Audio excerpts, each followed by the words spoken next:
शहर पुलिस आयुक्तालय के तहत कल्याण अपराध शाखा ने एक शातिर चोर को गिरफ्तार किया है, जो 50 चोरी के मामलों में वांछित था। आरोपी की पहचान लक्ष्मण सुरेश शिवशरण उम्र 47 के रूप में हुई है और उसने ठाणे, कल्याण, डोंबिवली, भिवंडी, अंबरनाथ और बदलापुर इलाकों में चोरी की है। कल्याण युनिट ने विष्णुनगर गुन्हा नंबर 16/25 मध्ये समांतर तपास केला।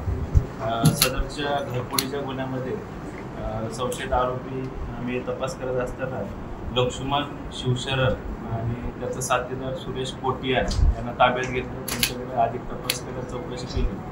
त्या अनुषंगानं युनिट 3चे आमचे अधिकारी अजित शिंदे पोलीस निरीक्षक, सपोनी उगल मुगले, PSI विनोद पाटील यांनी ACP शेखर बागडे यांच्या मार्गदर्शनामध्ये या गुन्ह्याचा तपास केला।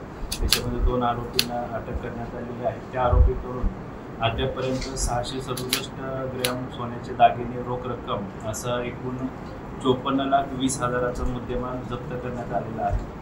त्या आरोपींकडून आतापर्यंत एकूण 50 गुन्हे, घरफोडीचे गुन्हे उघडकीस आलेले आहेत। या अनुषंगानं युनिट 3चे अधिकारी आणि त्यांची टीम या सदरच्या गुन्ह्यामध्ये अजून कोण आरोपींचा समावेश आहे, यांचे साथीदार कोण आहेत, त्याचबरोबर या आरोपींनी चोरी केलेलं जे सोनं आहे, मुद्देमाल आहे, तो कोणत्या ठिकाणी विकला किंवा त्याची विल्हेवाट कशी लावली या अनुषंगानं अधिक आम्ही तपास करत आहे। त्याचबरोबर अजूनही काही घरफोडीचे किंवा या अनुषंगानं इतरही गुन्हे उघडकीस येत आहेत का याचा अधिक तपास आम्ही करत आहोत। या 50 घरफोड्या किती कालावधीमध्ये केलेल्या आहेत आणि कशा प्रकारे ही चोरी करायची, म्हणजे नेमकी यांची मोडच काय होती?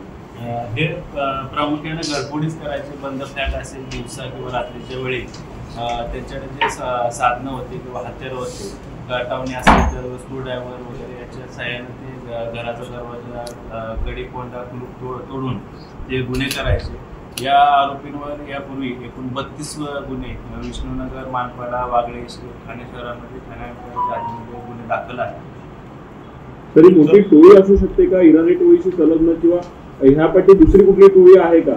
जसं पूर्वी बोलायचे चड्डी गँग, अशा प्रकारचे काय आहे का? सध्या आपल्याकडे 2 अटक आरोपी आहेत, लक्ष्मण शिवशरण आणि सुरेश पोटियान। यांच्यासोबत अजून कोण त्यांचे साथीदार आहेत का, किंवा इतर ठिकाणी इतर पोलीस स्टेशनच्या हद्दीत त्यांनी काही गुन्हे केलेले आहेत का, यांना मदत करणारे इतर कोण आरोपी आहेत, त्या अनुषंगाने अधिक तपास आमचा सुरू आहे। गुन्हे दाखल